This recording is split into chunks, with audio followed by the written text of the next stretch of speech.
Hello. I've been asked the question that every writer gets asked: what books have influenced you you'd recommend? Obviously, there's the classic answers that everyone gives. As a Christian writer, the Bible, the various books within it. As a fantasy writer and fan, I'd like to mention Tolkien and C.S. Lewis, but everyone talks about those texts. I'd like to mention 3 books that perhaps would not be so common that I found very encouraging and helpful, and I'd recommend.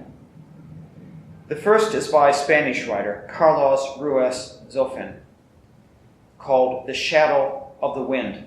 It's the first in a trilogy of books, and it's fascinating because it mixes elements of fantasy with realism.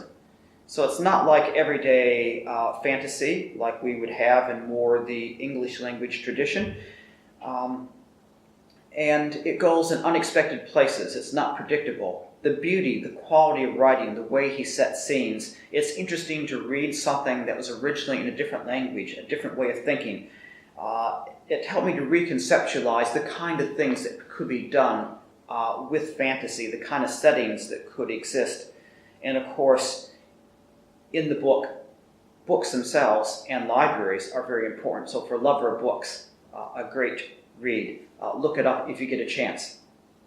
Going back a bit further in time, I'd like to recommend the book Fantasias by George MacDonald. It's the first fantasy novel in the English language written for adults. It influenced Tolkien and Lewis and many others. It can be difficult to read. You can read the original version. I've also done a retelling of the story. That might be a bit easier for some. I found it influential and moving because here is a pastor who was committed to pastoral care, who cared about people, and he'd lost his pulpit. But he still had a message, so he turned to writing. And one of the first books he wrote after his time in active ministry was this book, and it's a fantasy story, but it's a fantasy story that deals with issues of loss, of death, of grief, of struggling with sin, of finding yourself again, of forgiveness and redemption. There's so much pastoral material there, and that was inspiring to see that you could actually use literature to help people. And so for that sense, for me, George MacDonald's book Fantasias and several other books by MacDonald have been quite influential, and why they have been for others.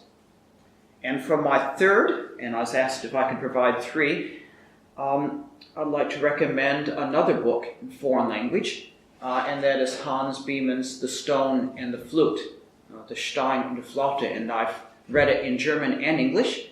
And he's also written a trilogy of fantasy books that are, I think only one of them is translated into English, but are also quite good. But The Stone and the Flute is a fascinating fantasy tale in which stories occur within stories, and an unlikely hero goes out on a quest and makes a lot of mistakes along the way, takes a lot of wrong turns. It's not a typical happy ending kind of book, but along the way there's so many tales and stories. And Hans Beeman's interesting because he's an academic. He is a convert to Roman Catholicism, an academic whose major area was German literature, who wrote, in many ways, his life as an academic, as a studier of German literature, as a passionate convert to Roman Catholicism, reminds us of Tolkien. And I've actually elsewhere called him the German Tolkien, because his life and his background is so similar. But again, one of the things I liked about Beeman is not just the story was so readable and so fascinating, it was so fresh because it was different to the way that fantasy is often told in English language fantasy. And here's something that seems to pick up more on the kind of stories and tales of Grimm brothers from the ancient villages and woods of Germany. And Hans Beeman is someone that I would then recommend, and the book is called The Stone and the Flute. And a lot of copies have been printed. Should be easy to find secondhand here and there around. Unfortunately, if you do take a liking to him, there's only one other book you can read in English translation unless you're willing to learn German, but The Stone and the Flute is certainly worth your reading, and it also inspired and encouraged me to see different ways of storytelling. So those are the 3 books I would recommend. Thank you.